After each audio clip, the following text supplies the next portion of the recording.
Hi friends, and welcome to week 7 of this course. You have made it. You're officially at the halfway point. There is a break in sight, so just keep your head above water. This week we take a little bit of a different direction, and I think a fun direction, because we're starting to explore how intercultural communication is presented to us.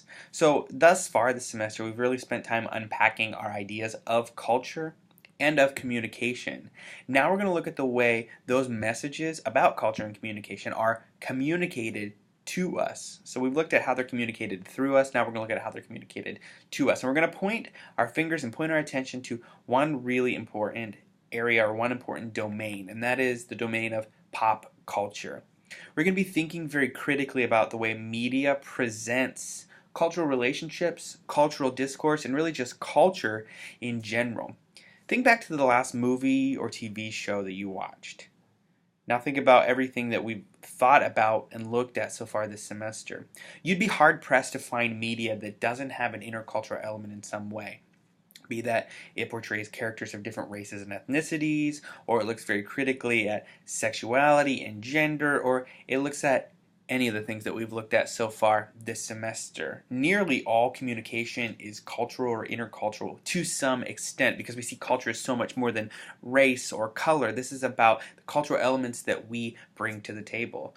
Nearly every type of media explores it in some way, and some better than others. As you're reading this week, you'll be reading chapter 7, and you note that not always are these messages packaged to us in healthy ways. Sometimes the messages that we receive and process about intercultural communication and intercultural discourse are actually very problematic. They're faulty.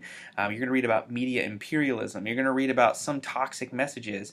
So I invite you to be critical consumers. And that's really what you're going to be doing this week. Instead of a photo voice assignment, I'm going to ask you to do something completely different, and this is a major assignment for this course, so take it seriously. In our module shell this week for week 7, you're going to notice an assignment called a media movie analysis. Here, you're going to write a 4 to 7 page paper, and if you've never written a paper for me before, know that I'm very picky about format. So I ask that it be 4 to 7 pages, that is double spaced, Times New Roman, 12-inch font with 1-inch margins. And I used to be an editor, so I will catch anything that's bigger or smaller or manipulates it in any way. Here, you're going to really analyze this film. You're going to first explore the main idea of that film. You're going to summarize it. What is the film all about? Now, this is not a film summary paper. This is not the purpose of the paper, but we need to all make sure we're on the same page. So for those of us who may not have seen the film that you're presenting, please make sure that you summarize it enough for us so that we know exactly what's going on in that film. Then you are going to find a main area of that film to explore in terms of course content. It could be maybe a small scene of the film. It could be even about the way the film was produced. It could be about public controversy surrounding the film, but it has to have something to do with intercultural communication and should deal with a problem or a gray area or something that invites critical analysis in some way. Again, it's not just a summary, this is an analysis. So it can be any movie, 2010 or later, that you choose, but should invite some intercultural analysis.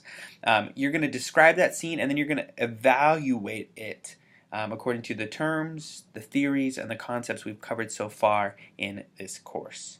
I ask you to cover 5 cited theories or concepts from the course, and then you must cite at least 2 additional outside articles.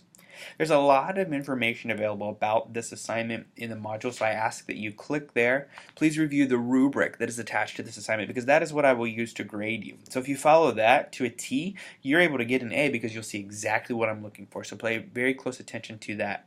I do provide you an example. It's not perfect. It doesn't necessarily match up to 100%, but the format and the feel to that example I think is a solid way to guarantee you'll do pretty well.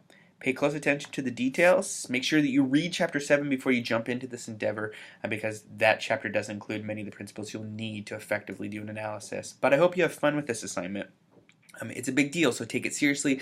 Please make sure you do a proofread. Make sure your citations are in solid shape. Make sure that you demonstrate clear effort and an understanding of the course content thus far. This will be kind of a midterm evaluation for you, so prove yourselves well. If you have any questions, I'm always here for you.